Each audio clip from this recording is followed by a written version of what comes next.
Good evening, folks. So, if you are not watching the live feed on Facebook, pretty much this is what we've been doing. We've been taking, I decided to drop the live feed and shoot YouTube video.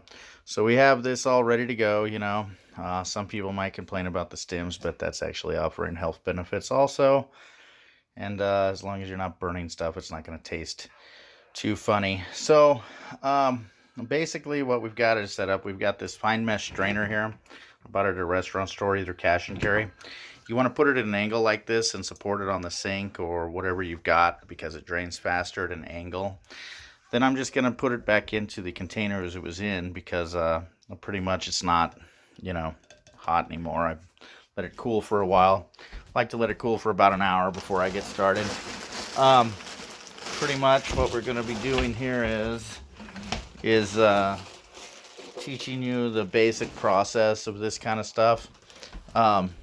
Eventually what we'll end up doing is I'll do an entire video of this, so it makes it real convenient. I've got the cabinets right here, especially one-handed with a camera. So now I don't really want to touch this, but when you go to feel it, it's not going to feel like cannabis anymore. Basically it's going to feel like dried leaves and stuff like that. And that means you've basically gotten everything out of the cannabis that you can get. So then what I like to do is I burn this. I used to compost it, but the wildlife loves to eat it. So basically, and so does the dog. So I don't do that anymore. I just burn it on the burn pile. And then, which it's burn season.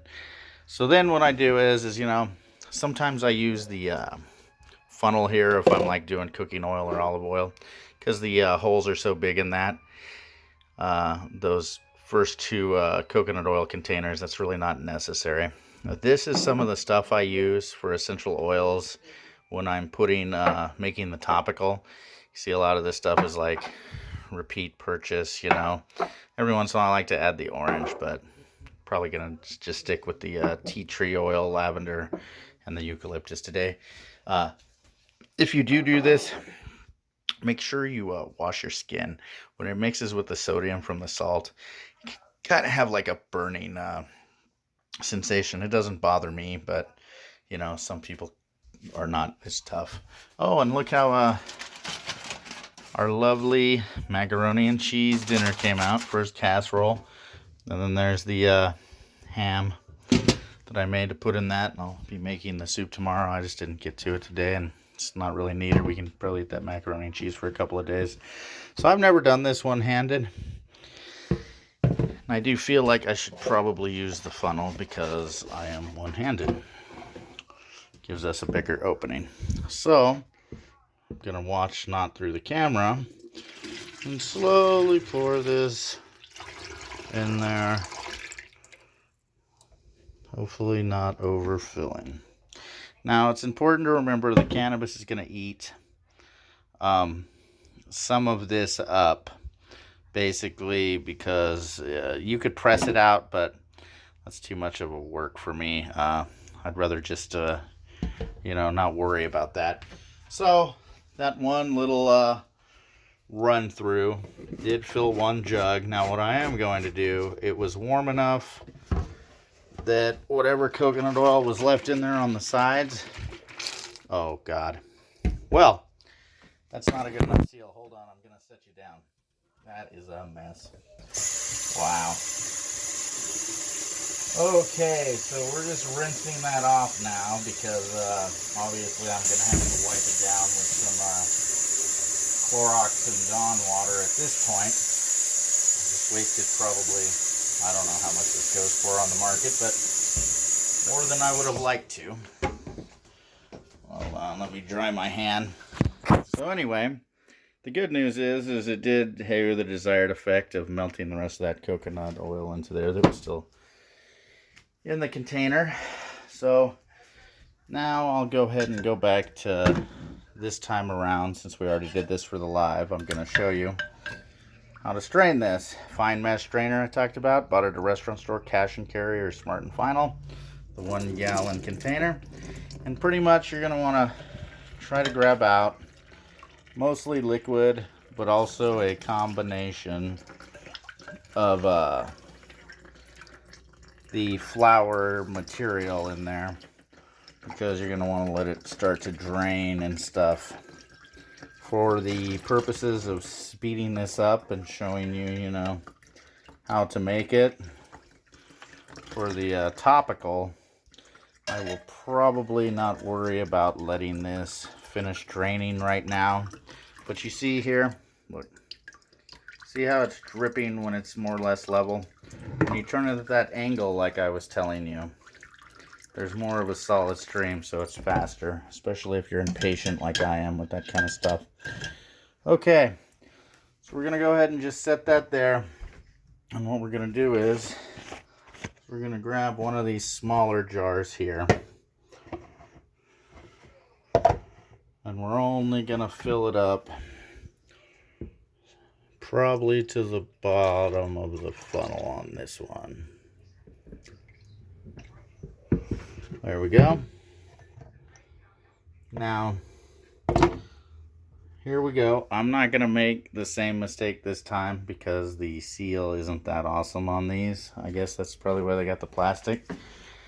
Now what you would do is, normally when you make the salve with the beeswax, which I'll do for you guys eventually, is you would actually strain all of this first. And then you would put the clean product back into the clean crock pot. And you would basically heat it back up with the beeswax and all this essential oil, whichever one you wanted to put in there, right? Oh God. Okay, there we go. We got it two-handed. So I just am gonna eyeball it. I've been doing this for a while. By smell. All right. There's better recipes online that give you a more specific amount, but I like to make it a little hot. I got a lot of shit wrong with me as far as you know, arthritis and other stuff goes. I was on a pharmaceutical called Dilantin as a kid, and well, that's great. I don't know if you can see that, but it looks like our pork cap is in there. All right, well, looks like the eucalyptus oil we will be very careful with. That's probably enough. All right, go ahead and put that lid back on. If we spill that, we're gonna get that smell out, let alone if it's spilled on the carpet. We never get rid of that. So what I'm gonna do is I'm gonna hopefully prop that up.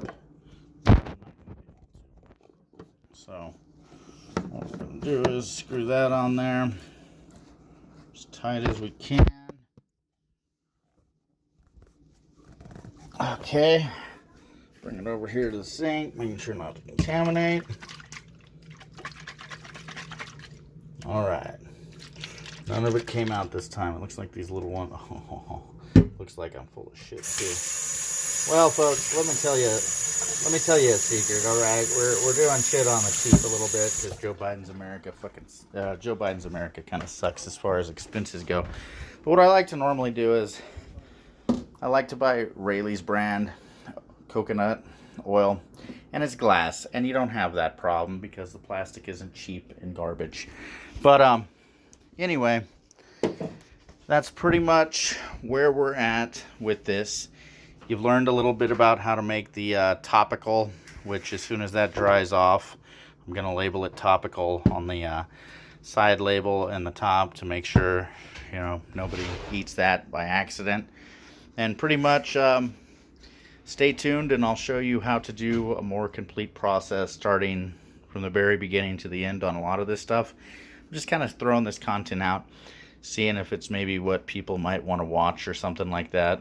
I'm sure I'll have some crazy Karens talking about cannabis on my social media. I helped get the dispensaries into Marysville, and I was on a proponent to try to get cannabis back growing here in Yuba County, and got a lot of people who love me, but I also got some crazy people who hate me. So if you see her in the comments, well, say whatever you want to her, but be ready for the shit show like you've never seen before. She's pretty nuts. So anyway, literally named Karen too.